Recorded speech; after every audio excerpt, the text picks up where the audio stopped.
السلام عليكم ورحمة الله وبركاته. أعوذ بالله من الشيطان الرجيم. بسم الله الرحمن الرحيم. الحمد لله رب العالمين. والصلاة والسلام على سيدنا محمد وعلى آله وصحبه أجمعين. ആദരണീയരായ ശ്രോതാക്കളെ, നമ്മുടെ വിഷയം മനുഷ്യരുടെ അമാനുഷികത, മനുഷ്യരിൽ അള്ളാഹുവിന്റെ ദൃഷ്ടാന്തം എന്നുള്ളതാണ്. മിനിഞ്ഞാത്തെ ക്ലാസ്സിൽ ഞാൻ പറഞ്ഞല്ലോ, നമ്മുടെ ശരീരത്തില് 100 ട്രില്യണിലേറെ സെൽസുകളുണ്ട് എന്ന്, കോശങ്ങളുണ്ട് എന്ന്. ഓരോ കോശങ്ങളിലും 23 ജോഡി ക്രോമസോമുകളിലായിട്ട് ഒരുപാട് കാര്യം എഴുതി വച്ചിട്ടുണ്ട് എന്ന് വിശദമായി ഞാൻ പറഞ്ഞു. നമ്മുടെ DNA-യിൽ എഴുതി വച്ചിട്ടുണ്ട്.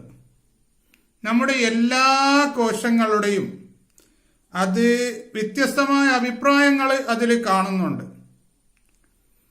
ഡോക്ടർ ജുദാൽ റോസ്നർ, അദ്ദേഹം ഒരു മോളിക്യുലർ ബയോളജിസ്റ്റും ജെനറ്റിസ്റ്റും കൂടിയാണ്. അദ്ദേഹം നാഷണൽ ഇൻസ്റ്റിറ്റ്യൂട്ട് ഓഫ് ഹെൽത്തിന്റെ അദ്ദേഹം ഒരു കത്തെഴുതി മൈക്രോബ് മാഗസിന്. അവിടെ അദ്ദേഹം പറഞ്ഞത് ചുരുക്കത്തിൽ ഞാൻ പറയുന്നു, ഏകദേശം മനുഷ്യന്റെ സെൽസുകളുടെ എണ്ണങ്ങള് 15 ട്രില്യൺ മുതൽ 724 ട്രില്യൺ വരെയാണ് എന്ന് അദ്ദേഹം പറഞ്ഞത്. 724 ട്രില്യൺ വരെ ഉണ്ട് എന്ന്. അത് വ്യത്യസ്തമായ അഭിപ്രായങ്ങൾ കാണുന്നത് അവരവരുടെ മൈക്രോസ്കോപ്പിന്റെ അതിൻ്റെ അഡ്വാൻസ്ഡ് ആയിട്ടുള്ള ആ ടെക്നോളജിയും അതേപോലെ തന്നെ അതിൻ്റെ പ്രത്യേക ശക്തിയും കൊണ്ട്, അവരുടെ പഠനത്തിൻ്റെ ആഴം കൊണ്ട് ഇതിന് മാറ്റങ്ങൾ മാറിക്കൊണ്ടേയിരിക്കുന്ന കണ്ടുപിടുത്തങ്ങൾ യഥാർത്ഥം അള്ളാഹുവിനക്ക് മാത്രമേ അറിയുകയുള്ളൂ. അപ്പൊ ഇത്രയും ട്രില്യൺ കോശങ്ങൾ നമ്മുടെ ശരീരത്തിലുണ്ട്. ഈ കോശങ്ങളുടെ അകത്തുള്ള DNA-യിൽ 10 ലക്ഷത്തോളം വരുന്ന പേജുകൾ, 10 ലക്ഷത്തോളം പേജുകൾ വരുന്ന ഇൻഫോർമേഷൻസുകൾ, അറിവുകൾ അള്ളാഹു താല അതിൻ്റെ അകത്ത് എഴുതി വെച്ചിട്ടുണ്ട് എന്ന് ഞാൻ പറഞ്ഞല്ലോ. ഈ DNA അത് ഒരു ചുരുട്ടിയ രൂപത്തിലാണ് ഉള്ളത്. ഏകദേശം ആ ചുരുട്ടിയതിനൊന്ന് നിവർത്തി വെച്ചാല് ഏകദേശം ഇവിടുന്ന് പ്ലൂട്ടോയിലേക്ക്, പ്ലൂട്ടോ ഗ്രഹം ഉണ്ടല്ലോ, സൂര്യനിൽ നിന്ന് ഏറ്റവും അകലെയുള്ള ഗ്രഹമാണ് പ്ലൂട്ടോ, അതിലേക്ക് ഒന്ന് പോയി തിരിച്ചു വരേണ്ടത്ര വലിപ്പമുണ്ട്. എന്ന് പറഞ്ഞാല് ഇവിടുന്ന് അങ്ങോട്ടൊന്ന് ഒരു പ്രാവശ്യം അതിനൊന്ന് ജോയിന്റ് ചെയ്ത് ഒന്ന് കെട്ടിയാല് അങ്ങോട്ടൊന്ന് കെട്ടാം, തിരിച്ച് ഇങ്ങോട്ടും ഒന്ന് കെട്ടാൻ പറ്റുന്ന പറയുന്നത്. അപ്പോ അത്രമാത്രം വലുതാണ് എന്നാണ് അർത്ഥം. അതായത് 10 ബില്യൺ കിലോമീറ്റേഴ്സ് ആണ്. 10 ബില്യൺ ആകുമ്പോഴേക്ക് 1000 കോടി. അപ്പൊ 500 കോടി അങ്ങോട്ടും 500 കോടി ഇങ്ങോട്ടും 2 പ്രാവശ്യം ഒരൊറ്റ മനുഷ്യന്റെ സെൽസുകളുടെ അകത്തുള്ള ആ DNA-യുടെ അത് ഒരു കുറച്ചും ചുരുട്ടിയ രൂപത്തിലാണ് കാണുന്നത്. അതിനെ നിവർത്തി ഓരോന്നിനെയും ജോയിന്റ് ചെയ്ത് വെച്ചാൽ അത്ര ദൂരമുണ്ട്. ധാരാളം ചിന്തിക്കാനില്ലേ നമുക്ക്? അതല്ലേ അള്ളാഹു താല പറഞ്ഞത്, വഫീ അൻഫുസികും അഫലാ തുബ്സിറൂൻ, നിങ്ങളുടെ ശരീരങ്ങളെപ്പറ്റി നിങ്ങൾ ചിന്തിക്കുന്നില്ലേ എന്ന്. ഇനി നമ്മുടെ കൊടലുകളിൽ സൂക്ഷ്മ ജീവികളുണ്ട്. അത് എത്രയാണ്? അത് 30 ട്രില്യൺ മുതൽ 400 ട്രില്യൺ വരെ ഉണ്ട് എന്ന് പറയുന്നുണ്ട്, ബയോളജിസ്റ്റ് പറയുന്നുണ്ട്. ഇങ്ങനെ നാം നമ്മുടെ ശരീരത്തിലുള്ള ഓരോന്നിനെ പറ്റി പരിശോധിക്കുകയാണെങ്കിൽ ധാരാളമുണ്ട്. ചുരുക്കത്തിൽ ഞാൻ പറയുന്നു, നമ്മുടെ ശരീരം ലോകത്തിൽ വെച്ച് ഏറ്റവും വലിയ ഫാക്ടറികൾ ഉള്ളത് നമ്മുടെ ശരീരത്തിലാണ്. ഏറ്റവും കൂടുതൽ സാധനങ്ങൾ ഉൽപ്പാദിപ്പിക്കുന്ന ഫാക്ടറികൾ ഉള്ളത് നമ്മുടെ ശരീരത്തിലാണ്. അമേരിക്കയിലും ജപ്പാനിലും അതുപോലെ ജർമ്മനിലും പല രാജ്യങ്ങളിലും ഒരുപാട് വലിയ ഫാക്ടറികളുണ്ട്. അതിൽ ഏറ്റവും വലിയ ഫാക്ടറികൾ നമ്മുടെ ശരീരത്തിലാണ് ഉള്ളത്. അതേപോലെ തന്നെ ഏറ്റവും വലിയ ലാബുകൾ ഉണ്ടെങ്കിലും അത് നമ്മുടെ ശരീരത്തിൽ മാത്രമാണ്. ഇങ്ങനെ ഓരോ ഗ്ലാൻഡുകളെ പറ്റി നാം ചിന്തിക്കുകയാണെങ്കിൽ അതിൽ കണക്കില്ലാത്ത കാര്യങ്ങൾ ഉൽപ്പാദിപ്പിച്ചുകൊണ്ടേയിരിക്കുന്നു. ഇങ്ങനെ നാം ഓരോന്നിനെയും എണ്ണിപ്പറഞ്ഞാൽ ക്ലാസുകൾ കുറെ നീളും. ഒരിക്കലും ക്ലാസ് എടുത്ത് അതിന്റെ ഒരു അറ്റത്ത് എത്താൻ നമുക്കൊരിക്കലും കഴിയില്ല. അപ്പോഴേക്ക് ഇത് ഏകയിലാഹായ അവന്റെ ഒരു ശക്തിയാണ്,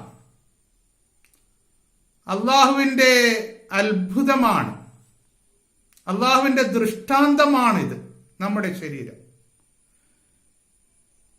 ഇങ്ങനെ നമ്മുടെ അവയവങ്ങളെ, ഓരോ ഹോർമോണുകളെ, നമ്മുടെ ശരീരത്തിൽ ഉൽപ്പാദിപ്പിക്കുന്ന ഓരോ ഹോർമോണുകളെ, അതേപോലെ തന്നെ ഓരോ സൂക്ഷ്മ ജീവികളെ, ബാക്ടീരിയകളെ, ഇവകളെപ്പറ്റി പറയുകയാണെങ്കിൽ എത്രയും ഉണ്ട്.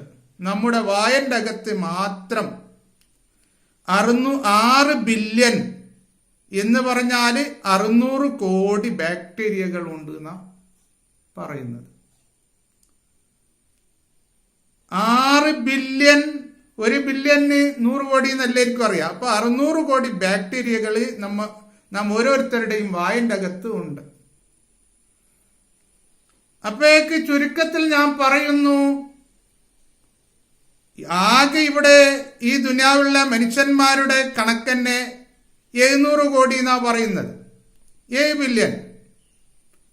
നമ്മുടെ വായിൽ മാത്രം 600 കോടി ബാക്ടീരിയകളുണ്ട്. ഞാൻ ചുരുക്കി പറയുന്നു, ഇത് നമുക്കൊന്നും പറഞ്ഞ് എന്താണ് നമ്മുടെ ശരീരത്തിൽ എന്തൊക്കെ ഉണ്ട് എന്ന് ആർക്കും കണക്കാക്കാൻ കഴിയില്ല. എങ്കിലും ഒരു അമേരിക്കൻ ശാസ്ത്രജ്ഞൻ പറഞ്ഞത് ഇതിൽ നമുക്ക് വളരെ ചുരുക്കിയിട്ട് ഒന്ന് മനസ്സിലാക്കാൻ പറ്റും. അതായത് നമ്മുടെ ശരീരത്തിന്റെ അതുപോലെയുള്ള ഒരു ഡ്യൂപ്പുകൾ ഉണ്ടാക്കി. ഡ്യൂപ്പ് എന്ന് പറയും ആർക്കും മനസ്സിലാവാണ്ടിരിക്കൂല. നാം ഇപ്പോൾ തെർമോക്കോളിന്റെ മറ്റും ഡ്യൂപ്പുകൾ ഉണ്ടാക്കുന്നല്ലോ, അതേപോലെ നമ്മുടെ ശരീരത്തിന്റെ അകത്തുള്ള എല്ലാ വസ്തുക്കളുടെയും ഡ്യൂപ്പുകൾ ഉണ്ടാക്കി അതിനെ ഒന്ന് പ്ലാന്റ് ചെയ്യാൻ വേണ്ടി, അതിനൊന്ന് വെക്കാൻ വേണ്ടി ലോകത്തിലെ ഏറ്റവും വലിയ ബിൽഡിംഗ് പണിതാലും അത് മതിയാവൂല എന്നാ പറഞ്ഞു. എന്ന് മാത്രല്ല, ലോക രാജ്യങ്ങളുടെ എല്ലാ പണങ്ങളെയും കൊണ്ടുവന്ന് ഈ പ്ലാന്റിന് വേണ്ടി, അതിന്റെ ചെലവിന് വേണ്ടി നാം ഒരുമിച്ച് കൂട്ടിയാലും ആ പണം മതിയാവൂല എന്ന ഒരു അമേരിക്കൻ ശാസ്ത്രജ്ഞൻ പറഞ്ഞത്. ഒരൊറ്റ ഒരു മനുഷ്യന്റെ എല്ലാ സാധനങ്ങൾ അതേപോലത്തെ ഒരു ഡ്യൂപ്പുകൾ ഉണ്ടാക്കുന്നു. അപ്പൊ ഇതിൽ നിന്ന് എന്താ നമുക്ക് മനസ്സിലാകുന്നത്? ഈ മനുഷ്യൻ എന്ന് പറഞ്ഞാൽ അള്ളാഹുവിന്റെ ഏറ്റവും വലിയ ദൃഷ്ടാന്തമാണ്. ഒരുപാട് വലിയ ദൃഷ്ടാന്തങ്ങളുണ്ട്. അതിൽ ഒന്നാണ് മനുഷ്യൻ. ഇതൊക്കെ അള്ളാഹുവിന്റെ നിഅമത്തുകളാണ്, ഒരുപാട് നിഅമത്തുകളാണ്. അതാണ് അള്ളാഹു തആല പറഞ്ഞത്, അള്ളാഹുവിന്റെ നിഅമത്തുകളെ അതിനെ നമുക്ക് കണക്കാക്കാൻ പറ്റുകയില്ല എന്ന്. പക്ഷേ നാം ഏവരും അള്ളാഹു ഇത്രമാത്രം അനുഗ്രഹങ്ങൾ നമുക്ക് ചൊരിഞ്ഞിട്ടും നാം എത്രമാത്രം അള്ളാഹുവിനിക്ക് അടുക്കാൻ വേണ്ടി, അള്ളാഹുവിനിക്ക് ഇബാദത്ത് ചെയ്യാൻ വേണ്ടി നാം ബാധ്യസ്ഥരാണ് എന്ന് ഓരോരുത്തരും ഓർക്കേണ്ടതാണ്. ഇത്തരം കാര്യങ്ങൾ നമുക്ക് ഇനിയും കൂടുതലായി പഠിക്കുവാൻ അള്ളാഹു തൗഫീക്ക് നൽകട്ടെ. അടുത്ത ക്ലാസ്സുകൾ ഇതോടെ മനുഷ്യന്റെ ശരീരത്തിലുള്ള ഈ അത്ഭുതങ്ങളെപ്പറ്റി പറഞ്ഞത് ഇതുവരെ പറഞ്ഞ് ഒരുപാട് കാര്യം ഞാൻ പറഞ്ഞ് ഇൻഷാ അല്ലാഹ് ഇതോടുകൂടെ അത് ഞാൻ എൻഡ് ചെയ്യുന്നു. അടുത്തൊക്കെ ആരോഗ്യത്തിന്റെ ക്ലാസ്സുകളായിരിക്കും. അള്ളാഹു നമുക്ക് അള്ളാഹുവിന്റെ പൊരുത്തത്തിലായി പറയുവാനും കേൾക്കുവാനും തൗഫീക്ക് നൽകട്ടെ. ആമീൻ. അസ്സലാമു അലൈക്കും വറഹ്മത്തുള്ളാഹി വബറകാതുഹു.